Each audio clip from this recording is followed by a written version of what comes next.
मेरे प्यारे देशवासियों, नमस्कार। आज मन की बात के एक और एपिसोड के जरिए हम एक साथ जुड़ रहे हैं।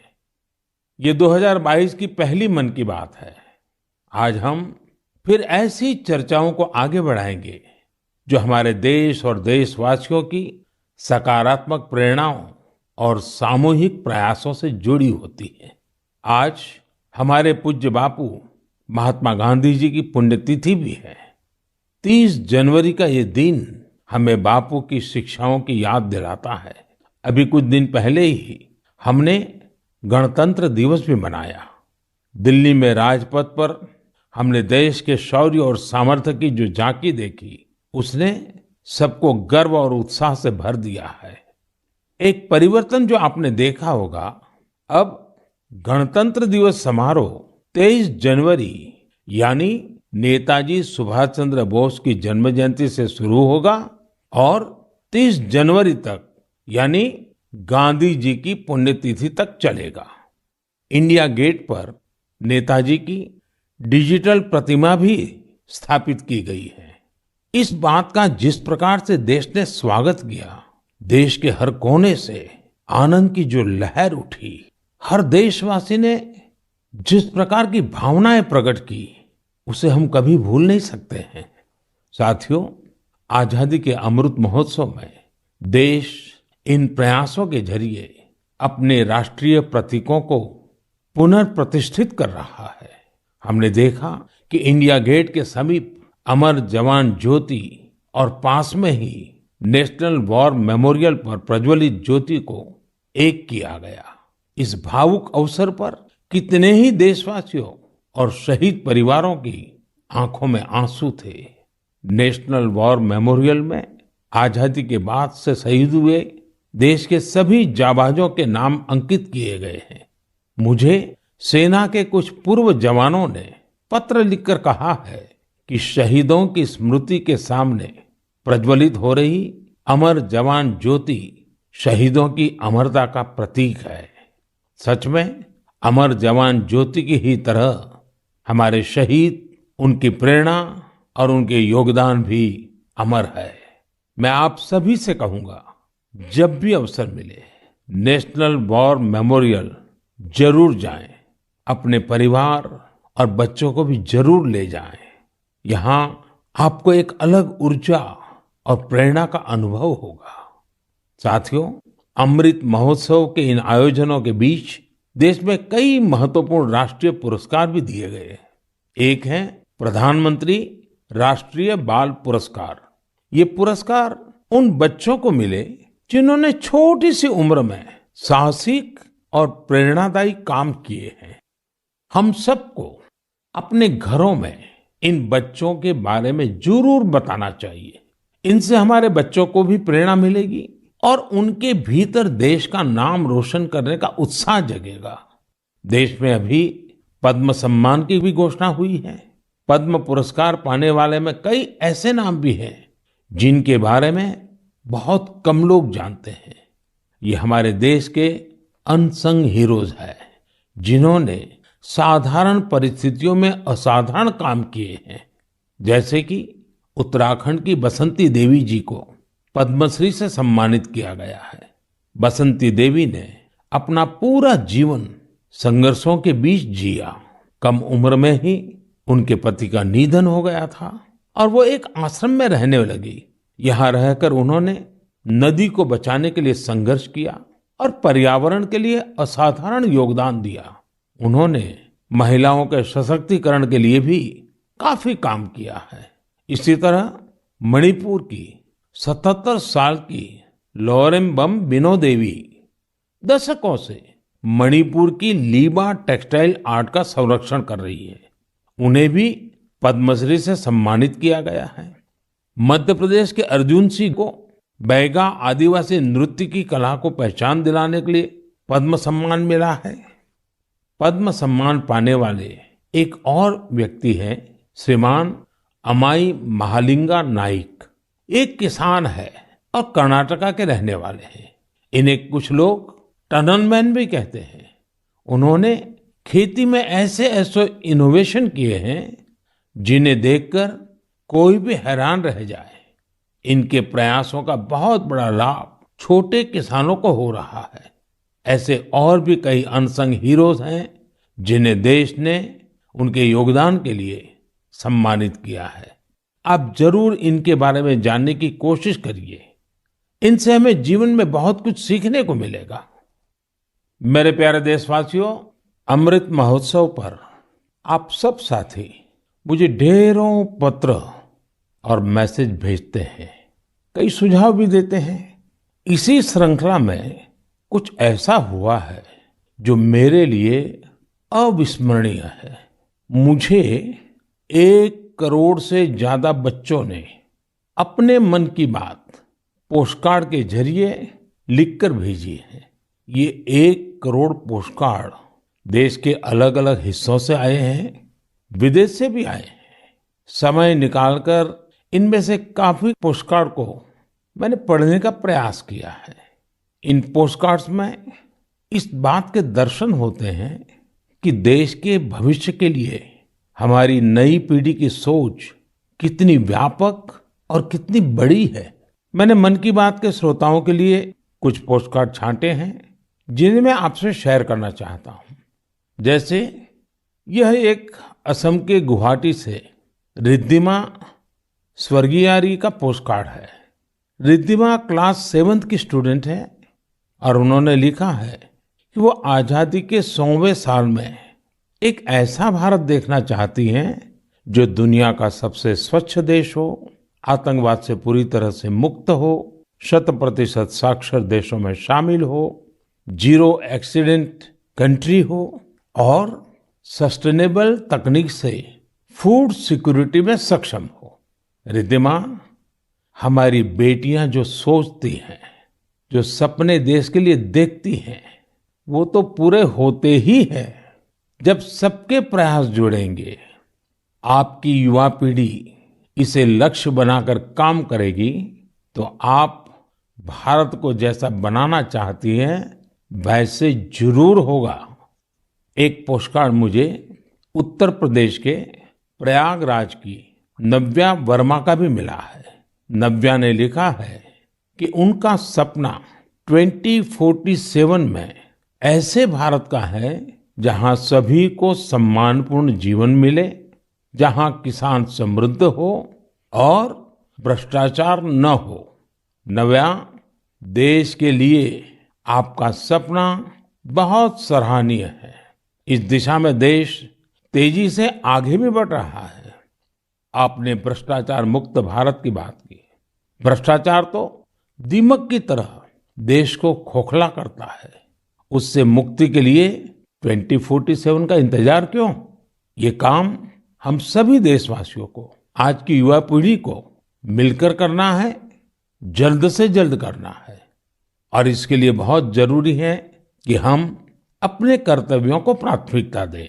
जहां कर्तव्य निभाने का एहसास होता है, कर्तव्य सर्वोपरि होता है, वहां भ्रष्टाचार फटक भी नहीं सकता। साथियों, एक और पोस्टकार्ड मेरे सामने है चेन्नई से मोहम्मद इब्राहिम का। इब्राहिम 2047 में भारत को रक्षा के क्षेत्र में एक बड़ी ताकत के रूप में देखना चाहते हैं। वो चाहते हैं कि चंद्रमा पर भारत का अपना रिसर्च बेस हो और मंगल पर भारत मानव आबादी को बसाने का काम शुरू करे। साथ ही इब्राहिम पृथ्वी को भी प्रदूषण से मुक्त करने में भारत की बड़ी भूमिका देखते हैं। इब्राहिम, जिस देश के पास आप जैसे नौजवान हो, उसके लिए कुछ भी असंभव नहीं है। साथियों, मेरे सामने एक और पत्र है मध्य प्रदेश के रायसेन में सरस्वती विद्या मंदिर में क्लास 10 की छात्रा भावना का। सबसे पहले तो मैं भावना को कहूंगा कि आपने जिस तरह अपने पोस्टकार्ड को तिरंगे से सजाया है वो मुझे बहुत अच्छा लगा। भावना ने क्रांतिकारी शिरीष कुमार के बारे में लिखा है। साथियों, मुझे गोवा से लॉरेंशियो परेरा का पोस्टकार्ड भी मिला है। ये क्लास 12 की स्टूडेंट है। इनके पत्र का भी विषय है आजादी के अनसंग हीरोज। मैं इसका हिंदी भावार्थ आपको बता रहा हूं। इन्होंने लिखा है, भिकाजी कामा भारतीय स्वतंत्रता संग्राम में शामिल रही सबसे बहादुर महिलाओं में से एक थी। उन्होंने बेटियों को सशक्त करने के लिए देश विदेश में बहुत से अभियान चलाए, अनेक प्रदर्शनियां लगाई। निश्चित तौर पर भिकाजी कामा स्वाधीनता आंदोलन की सबसे जाबाज महिलाओं में से एक थी। 1907 में उन्होंने जर्मनी में तिरंगा फहराया था।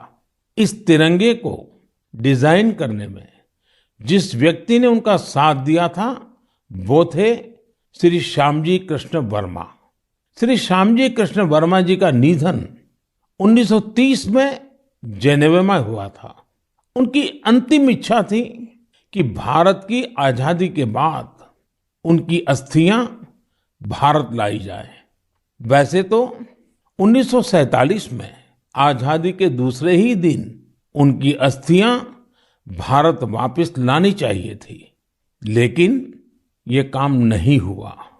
शायद परमात्मा की इच्छा होगी ये काम मैं करूं, और इस काम का सौभाग्य भी मुझे ही मिला।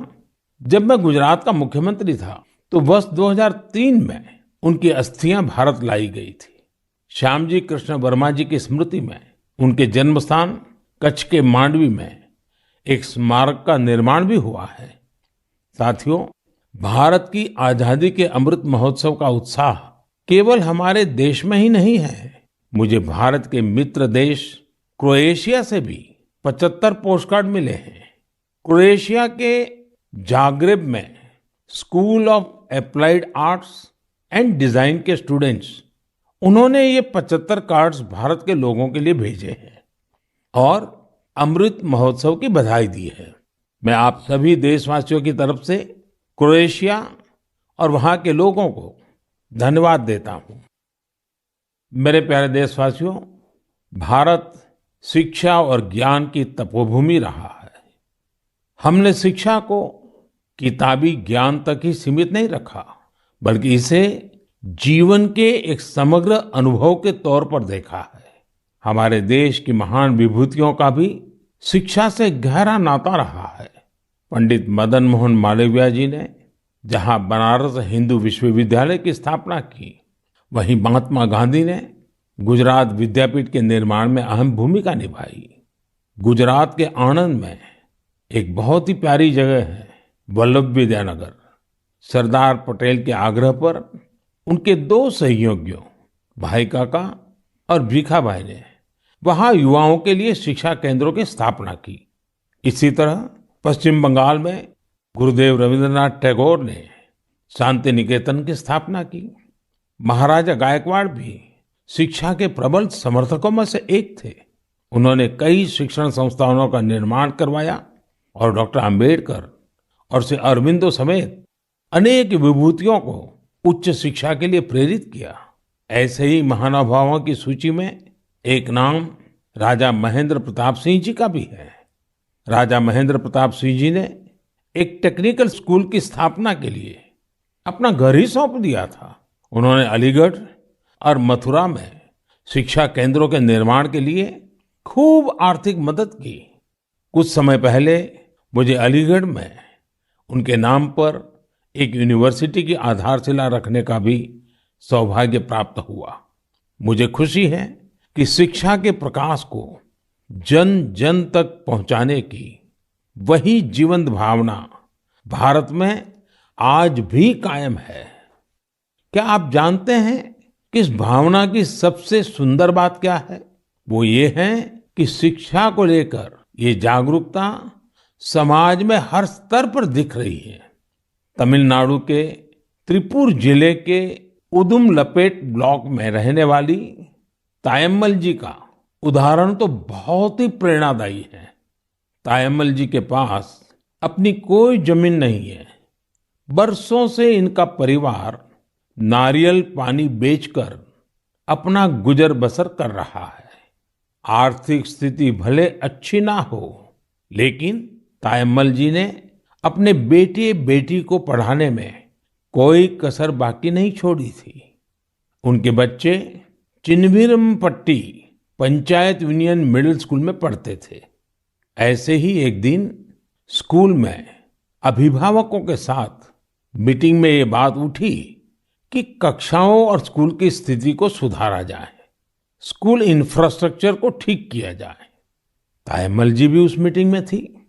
उन्होंने सब कुछ सुना। इसी बैठक में फिर चर्चा इन कामों के लिए पैसे की कमी पर आकर टिक गई। इसके बाद तायम्मल जी ने जो किया उसकी कल्पना कोई नहीं कर सकता था। जिन तायम्मल जी ने नारियल पानी बेच-बेचकर कुछ पूंजी जमा की थी, उन्होंने 1 लाख रुपए स्कूल के लिए दान कर दिए। वाकई ऐसा करने के लिए बहुत बड़ा दिल चाहिए, सेवा भाव चाहिए। तायम्मल जी का कहना है, अभी जो स्कूल है उसमें 8वीं कक्षा तक की पढ़ाई होती है। अब जब स्कूल का इंफ्रास्ट्रक्चर सुधर जाएगा तो यहाँ हायर सेकेंडरी तक की पढ़ाई होने लगेगी। हमारे देश में शिक्षा को लेकर यह वही भावना है जिसकी मैं चर्चा कर रहा था। मुझे आईआईटी बीएचयू के एक एल्यूमिनस के इस तरह के दान के बारे में भी पता चला है। बीएचयू के पूर्व छात्र जय चौधरी जी ने आईआईटी बीएचयू फाउंडेशन को $1 मिलियन यानी करीब करीब 7.5 करोड़ रुपया डोनेट किए। साथियों, हमारे देश में अलग अलग क्षेत्रों से जुड़े बहुत सारे लोग हैं जो दूसरों की मदद कर समाज के प्रति अपनी जिम्मेदारी का निर्वाह कर रहे हैं। मुझे बेहद खुशी है कि इस तरह के प्रयास उच्च शिक्षा के क्षेत्र में, खासकर हमारी अलग अलग आईआईटीज में निरंतर देखने को मिल रहे हैं। केंद्रीय विश्वविद्यालयों में भी इस प्रकार के प्रेरक उदाहरणों की कमी नहीं है। इस तरह के प्रयासों को और बढ़ाने के लिए पिछले साल सितंबर से देश में विद्यांजलि अभियान की शुरुआत हुई है। इसका उद्देश्य अलग अलग संगठनों, सीएसआर और निजी क्षेत्र की भागीदारी से देश भर के स्कूलों में शिक्षा की गुणवत्ता में सुधार लाना है। विद्यांजलि सामुदायिक भागीदारी और ओनरशिप की भावना को आगे बढ़ा रही है। अपने स्कूल, कॉलेज से निरंतर जुड़े रहना, अपनी क्षमता के अनुसार कुछ न कुछ योगदान देना, यह एक ऐसी बात है जिसका संतोष और आनंद अनुभव लेकर ही पता चलता है। मेरे प्यारे देशवासियों, प्रकृति से प्रेम और हर जीव के लिए करुणा, ये हमारी संस्कृति भी है और सहज स्वभाव भी है। हमारे इन्हीं संस्कारों की झलक अभी हाल ही में तब दिखी जब मध्य प्रदेश के पेंच टाइगर रिजर्व में एक बाघिन ने दुनिया को अलविदा कर दिया। इस बाघिन को लोग कॉलर वाली बाघिन कहते थे। वन विभाग ने इसे T15 नाम दिया था। इस बाघिन की मृत्यु ने लोगों को इतना भावुक कर दिया जैसे उनका कोई अपना दुनिया छोड़ गया हो। लोगों ने बाकायदा उसका अंतिम संस्कार किया, उसे पूरे सम्मान और स्नेह के साथ विदाई दी। आपने भी ये तस्वीरें सोशल मीडिया में जरूर देखी होगी। पूरी दुनिया में प्रकृति और जीवों के लिए हम भारतीयों के इस प्यार की खूब सराहना हुई। कॉलर वाली बाघिन ने जीवन काल में 29 शावकों को जन्म दिया और 25 को पाल पोसकर बड़ा भी बनाया। हमने T15 के इस जीवन को भी सेलिब्रेट किया और जब उसने दुनिया छोड़ी तो उसे भावुक विदाई भी दी। यही तो भारत के लोगों की खूबी है। हम हर चेतन जीव से प्रेम का संबंध बना लेते हैं। ऐसा ही एक दृश्य हमें इस बार गणतंत्र दिवस की परेड में भी देखने को मिला। इस परेड में प्रेसिडेंट्स बॉडीगार्ड्स के चार्जर घोड़े विराट ने अपनी आखिरी परेड में हिस्सा लिया। घोड़ा विराट 2003 में राष्ट्रपति भवन आया था और हर बार गणतंत्र दिवस पर कमांडेंट चार्जर के तौर पर परेड को लीड करता था। जब किसी विदेशी राष्ट्राध्यक्ष का राष्ट्रपति भवन में स्वागत होता था, तब भी वो अपनी ये भूमिका निभाता था। इस वर्ष आर्मी डे पर घोड़े विराट को सेना प्रमुख द्वारा कॉज कमेंडेशन कार्ड भी दिया गया। विराट की विराट सेवाओं को देखते हुए उसकी सेवानिवृत्ति के बाद उतने ही भव्य तरीके से उसे विदाई दी गई। मेरे प्यारे देशवासियों, जब एकनिष्ठ प्रयास होता है, नेक नियत से काम होता है, तो उसके परिणाम भी मिलते हैं। इसका एक बेहतरीन उदाहरण सामने आया है असम से। असम का नाम लेते ही वहां के चाय बागान और बहुत सारे नेशनल पार्क का ख्याल आता है। साथ ही एक सींग वाले गैंडे यानी वन हॉर्न्ड राइनो की तस्वीर भी हमारे मन में उभरती है। आप सभी जानते हैं कि एक सींग वाला गैंडा हमेशा से असमिया संस्कृति का हिस्सा रहा है। भारत रत्न भूपेन हजारिका जी का ये गीत हर एक कान में गूंजता होगा। কাজিৰঙাৰ চিৰ সেউজী পৰিৱেশ হস্তি ব্যাঘ্ৰৰে বাস এক খড়গৰ পৃথিৱীয়ে চাই পক্ষীৰ সুৱদীয়া প্ৰকাশ মোৰ কাজিৰঙা নহয় যে বন্য। साथियों, इस गीत का जो अर्थ है वो बहुत सुसंगत है। इस गीत में कहा गया है, काजीरंगा का हरा भरा परिवेश, हाथी और बाघ का निवास, एक सींग वाले गैंडे को पृथ्वी देखे, पक्षियों का मधुर कलरव सुने। असम की विश्व प्रसिद्ध हथकरघा पर बुनी गई मूंगा और एरी की पोशाकों में भी गैंडों की आकृति दिखाई देती है। असम की संस्कृति में जिस गैंडे की इतनी बड़ी महिमा है, उसे भी संकटों का सामना करना पड़ता था। वर्ष 2013 में 37 और 2014 में 32 गैंडों को तस्करों ने मार डाला था। इस चुनौती से निपटने के लिए पिछले 7 वर्षों में असम सरकार के विशेष प्रयासों से गैंडों के शिकार के खिलाफ एक बहुत बड़ा अभियान चलाया गया। पिछले 22 सितंबर को वर्ल्ड राइनो डे के मौके पर तस्करों से जब्त किए गए 2400 से ज्यादा सींगों को जला दिया गया था। यह तस्करों के लिए एक सख्त संदेश था। ऐसे ही प्रयासों का नतीजा है कि अब असम में गैंडों के शिकार में लगातार कमी आ रही है। जहां 2013 में 37 गैंडे मारे गए थे, वहीं 2020 में 2 और 2021 में सिर्फ 1 गैंडे के शिकार का मामला सामने आया है। मैं गैंडों को बचाने के लिए असम के लोगों के संकल्प की सराहना करता हूं। साथियों, भारतीय संस्कृति के विविध रंगों और आध्यात्मिक शक्ति ने हमेशा से दुनिया भर के लोगों को अपनी ओर खींचा है। अगर मैं आपसे कहूं कि भारतीय संस्कृति अमेरिका, कनाडा, दुबई, सिंगापुर, पश्चिमी यूरोप और जापान में बहुत ही लोकप्रिय है, तो ये बात आपको बहुत सामान्य लगेगी, आपको कोई हैरानी नहीं होगी। लेकिन अगर ये कहूं कि भारतीय संस्कृति का लैटिन अमेरिका और साउथ अमेरिका में भी बड़ा आकर्षण है, तो आप एक बार जरूर सोच में पड़ जाएंगे। मैक्सिको में खादी को बढ़ावा देने की बात हो या फिर ब्राजील में भारतीय परंपराओं को लोकप्रिय बनाने का प्रयास, मन की बात में हम इन विषयों पर पहले चर्चा कर चुके हैं।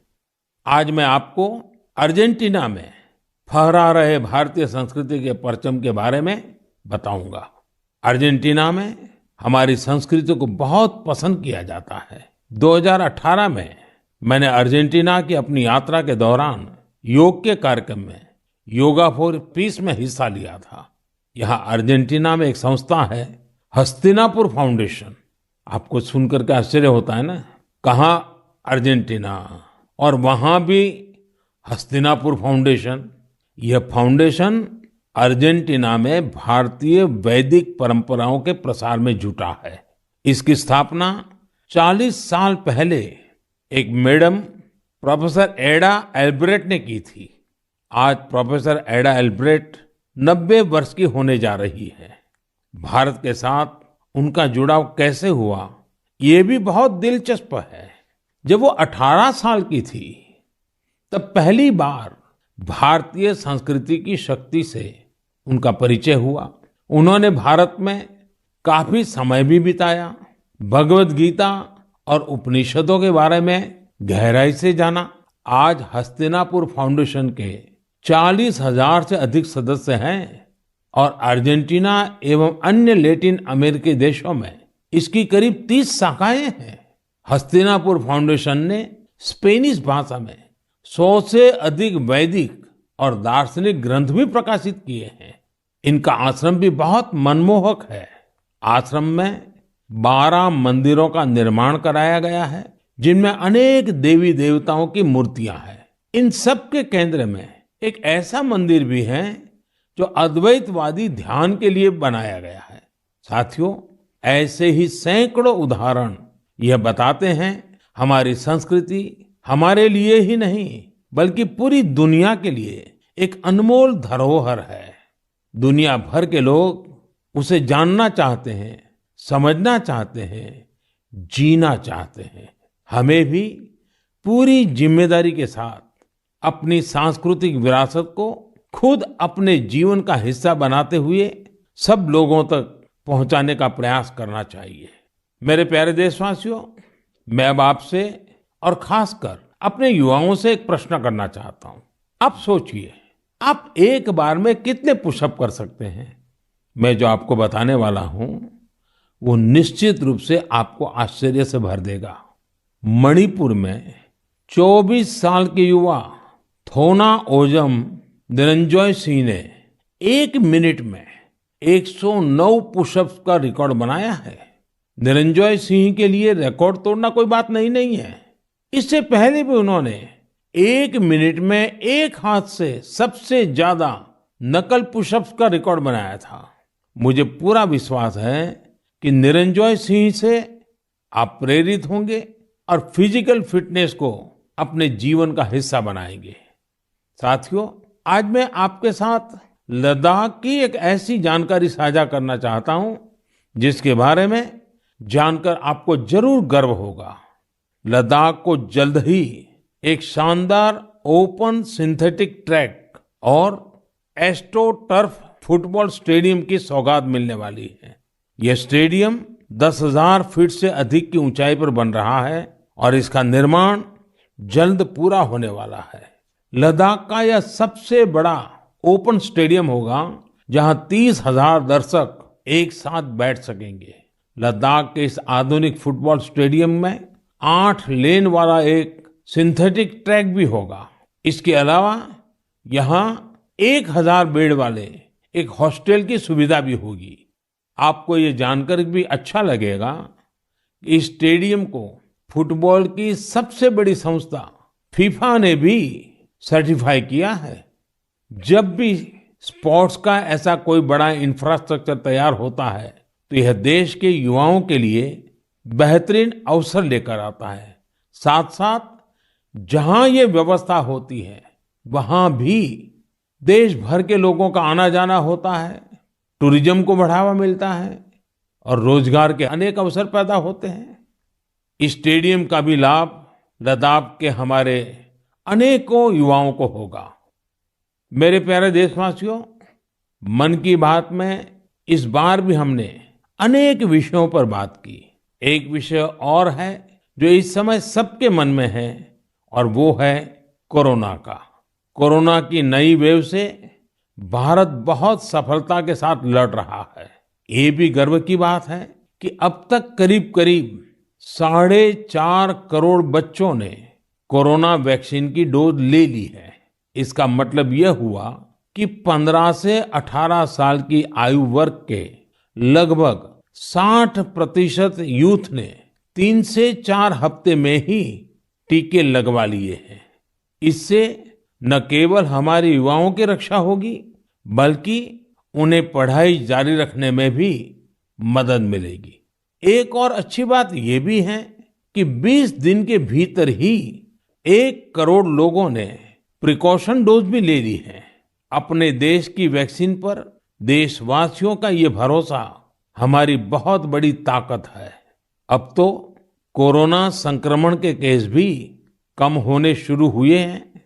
ये बहुत सकारात्मक संकेत है। लोग सुरक्षित रहें, देश की आर्थिक गतिविधियों की रफ्तार बनी रहे, हर देशवासी की यही कामना है। और आप तो जानते ही हैं, मन की बात में कुछ बातें मैं कहे बिना रह ही नहीं सकता हूं। जैसे स्वच्छता अभियान को हमें भूलना नहीं है, सिंगल यूज प्लास्टिक के खिलाफ अभियान को हमें और तेजी लानी जरूरी है। वोकल फॉर लोकल का मंत्र ये हमारी जिम्मेवारी है। हमें आत्मनिर्भर भारत अभियान के लिए जी जान से जुटे रहना है। हम सबके प्रयास से ही देश विकास की नई ऊंचाइयों पर पहुंचेगा। इसी कामना के साथ मैं आपसे विदा लेता हूं। बहुत बहुत धन्यवाद।